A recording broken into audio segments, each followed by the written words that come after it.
የቀድሞ የብልጽግና ማዕከላዊ ኮሚቴ አባላትና የመንግስት ከፍተኛ አመራሮች የሰጧቸው ቃለ መጠይቆችን ተከትሎ በርካታ አስተያየቶች የሰጡ ሲሆን መንግስትም በቀጥታ ስም ጠርቶ ባይሆን ከጠቅላይ ሚኒስትሩ አንስቶ እስከ መንግስት ኮሚኒኬሽን አገልግሎት ድረስ ምላሽ እየሰጡበት ቀጥሏል። ጠቅላይ ሚኒስትሩም ቢሆን የ1997 ምርጫና የቅንጅትን ስም የማጠልሸት ዘመቻ አስታውሰው በመንግስታቸውና በእርሳቸው ላይ የተጀመሩትን ዘመቻዎች አጣጥሏቸዋል። የመንግስት ደጋፊዎችም አንዳንዶቹ እውነት የማይመስሉ ምስጢር በሚል የተሰራጩ ጉዳዮችን ከተመለከቱ በኋላ አብይ እንዲህ አሉ የሚል የስላቅ የመልስ ምት ወይም ቻሌንጆችን በመስጠት ላይ ናቸው። ዋናው ዓላማቸውም እነዚህን ከቁም ነገር አንወስዳቸውም የሚል ይመስላል። በተከታዩ ጥንቅር ከታየ ደንደዓ እስከ ገዱ አንዳርጋቸው፣ ከጀዋር መሐመድ እስከ ልደቱ አያሌው፣ ከጠቅላይ ሚኒስትር አብይ አህመድ እስከ መንግስት ኮሚኒኬሽን አገልግሎት ሚኒስትሩ ለገሰ ቱሉ በቀጥታም ይሁን በተዘዋዋሪ የተሰጡ መልሶችን እንቃኛለን። አብረን እንቆይ።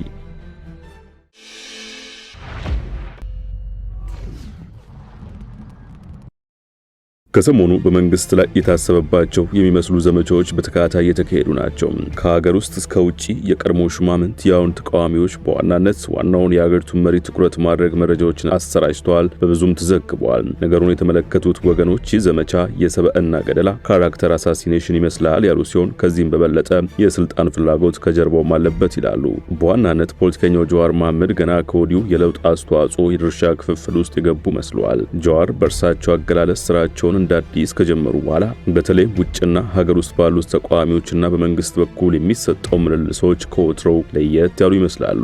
ግንቦት 30 ቀን 2017 ዓ.ም በበይነ መረብ በተካሄደውና በመቶ ሺዎች የሚቆጠሩ ሰዎች ተመልክተውታል በተባለው ጦርነት ይቁም፣ አገዛዝ ያብቃ፣ ሰላም ይምጣ የሚሉ መፈክሮችን አሰምተውበታል በተባለውና ጥቂት የማይባሉት ደግሞ ትርጉም አልባ ሲሉ በተቹት የተቃውሞ ውይይት ከተካሄደ በኋላ የአዲስ አበባ ከተማ አስተዳደር ከንቲባ አዳነች አቤቤ ከተለያዩ የህብረተሰብ ክፍሎች የተውጣጡ ተወካዮች ጋር ባደረጉት ውይይት በግልጽ የመፈክሮቹን ስም ጠርተው ምላሽ ሰጥተው ነበር። ይህ ጊዜ ማለት የኢትዮጵያ ጤና ባለሙያዎች ይመለሱልን ሲሉ ያነሷቸው 12 ጥያቄዎችን በሚያቀነቅኑበትና የስራ አድማ በመቱበት ወቅት ነበር። ይህንን የሐኪሞቹን ጥያቄ እንደ ጀዋር መሐመድ ያሉ ፖለቲከኞች የኛም ጉዳይ ነው ይገደናል በማለት በፌስቡክ ገጻቸው በተከታታይ ሲያስተጋቡት ነበር። አዳነች ታዲያ በዚያ መድረክ እነዚህ አካላት ከመቼ ወዲህ የመንግስት ሰራተኛው ተቆርቋሪ ሆኑት የምር እውነት ነው ወይ ሲሉ መጠየቅ ያጣጥሏቸዋል። ህዝቡ በአገልግሎት ተማሯልና ሆ ብሎ መውጣት አለበት የሚልም ደግሞ ይሰማል። አሁን ሰሞኑን ደግሞ በበይነ መረብ ሰላም ይምጣ፣ ጦርነት ያብቃ፣ አገዛዙ ያብቃ የሚሉትን መፈክሮች ማስታወስ አልሰማችሁ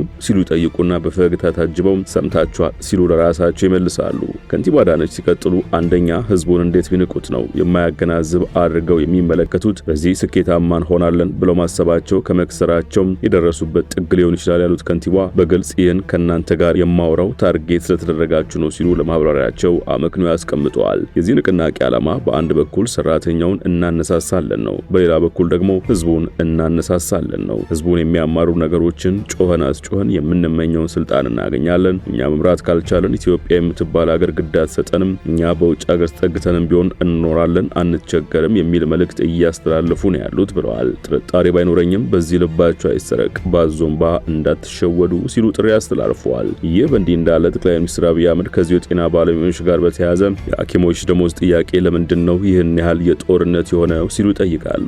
የሐኪሞቹ ጥያቄ ትክክል መሆኑን አጽንኦት የሰጡት ጠቅላይ ሚኒስትሩ ነገር ግን መፍትሄው ተነጥቋል ሲሉ ይህን ሲያቀነቅኑ ለከረሙት ለነጀዋር መሐመድ በሚመስል መልኩ ምላሽ ሰጥተዋል። ደሞዝ ወስደው የማያውቁ አገልግለው የማያውቁ ሰዎች የነዱት ጥያቄ ነው ሲሉ የበየኑት አብይ አገልግሎት በመስጠት የሚታወቀው ሐኪም ሰርቪስ ሰጥቶ የማያውቅ ሰው ጥያቄው ከተወሰደበት ነገር ተበላሸ ማለት ነው ብለዋል።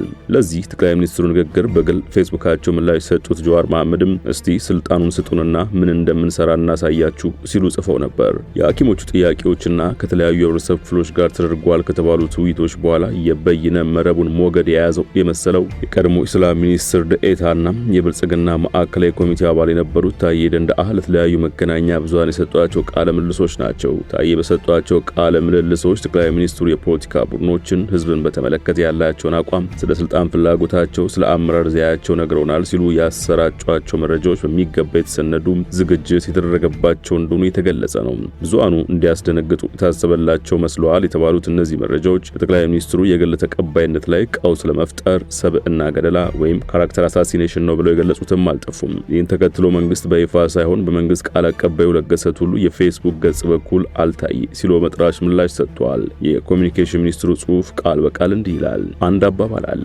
እንቁራሪቶች ሲጮሁ ባህሩ ሁሉ የእነርሱ ብቻ ይመስላቸዋል የሚል። ለሐይቁ ክብር ሲባል ባላሶቹ ዝም ይላሉ። በጩኸት የሚታወቁት እነዚህ እንቁራሪቶች ሐይቁ የግላቸው መስሏቸው ሲጮሁ ያድራሉ። እነዚህን ላኪና ተላላኪዎች እንቁራሪቶቹን በጸጥታችን ውስጥ ሆነን ስናስባቸው አንዳንዴ ዝምታ ወርቅ አይሆንም። ለእውነት የቆሙ ሰዎች ቢያንሳቁን እንዲረዱ ዝም ከማለት ታቅበን እንዲህ ማለት ወደድን ይላሉ።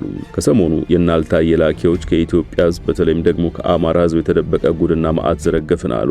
የብሔርና ሃይማኖት ካርታን ሁሌም የሚመዙት እነ አልታየዎች ለአማራ በእጅጉ ተቆርቋሪ አዛኝና ጠበቃ በመምሰል ቀረቡ።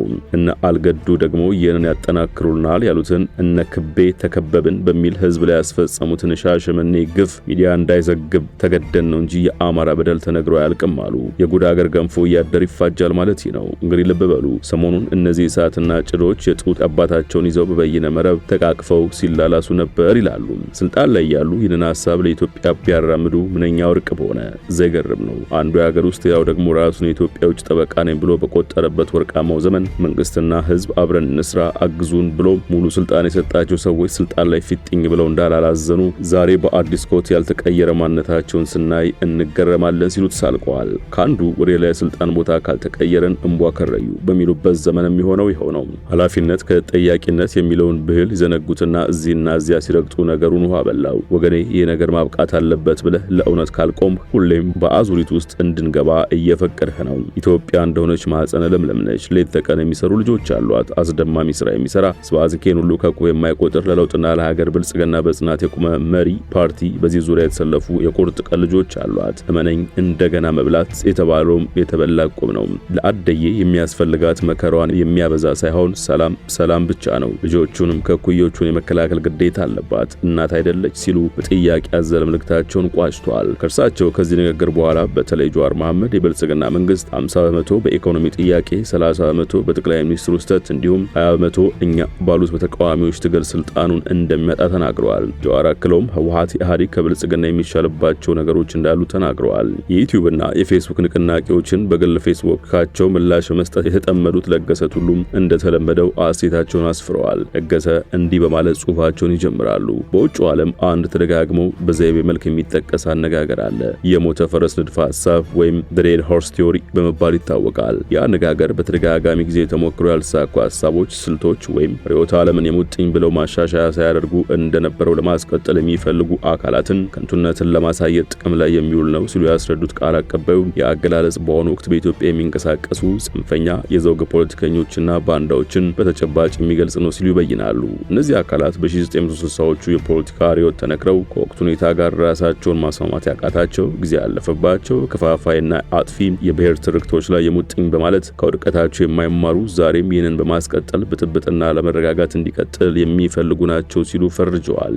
ፍርጃቸው ሲቀጥልም የኢትዮጵያ የብዝሃ ማህበረሰብ ተለዋዋጭ ሶሺዮ ፖለቲካዊ ሁኔታዎችን ከማጣጣም ይልቅ የጎሳ ፍጹምነትና የዜሮ ድምር የማንነት ፖለቲካን የሙጥኝ ያሉ ናቸው ብለዋል። የጠላና የተዛቡ ትርክቶችን ከታሪካዊ ሁኔታ ጋር የተያያዙ ቅሬታዎችን፣ የሴራ ፖለቲካን ወዘተ በማጉላት ሁሉን አቀፍ ምክክርና የሀገር ግንባታ ጥረቶችን ያጣጥላሉ ብቻ ሳይሆን እንዳይሳካም በስጥቅ ጭምር ለማፍረስ ከሙከራ ያለፈ ድርጊት ለመፈጸም ይንቀሳቀሳሉ።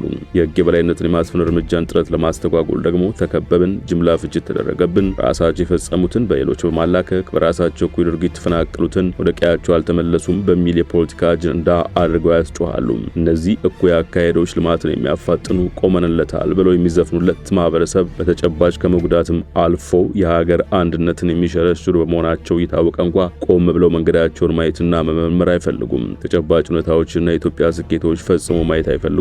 በስሟ ግን ይምላሉ፣ ይገዘታሉ ብለዋል። አክለውም የኢትዮጵያ ውስብስብነት የተጠላለፈ ህብረተሰብ ገቢር ነቢብ የአሰራር መፍትሄዎች ማቅረብ ሲሳናቸው ያለፈውን ሮማንቲክ ለማድረግ ይሞክራሉ።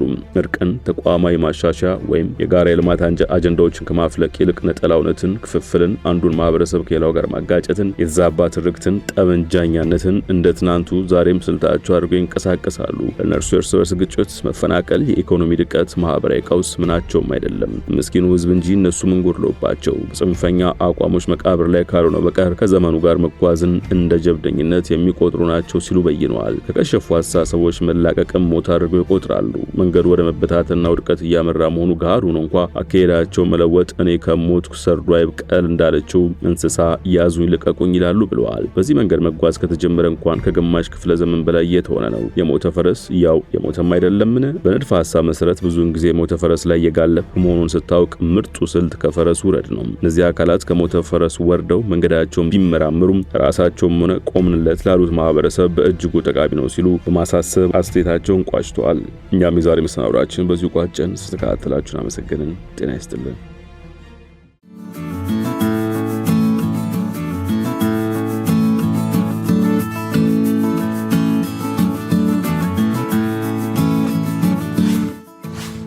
ሸገር ታይምስ ሚዲያን ሰብስክራይብ በማድረግና ደወሉን በመጫን ይከተሉን።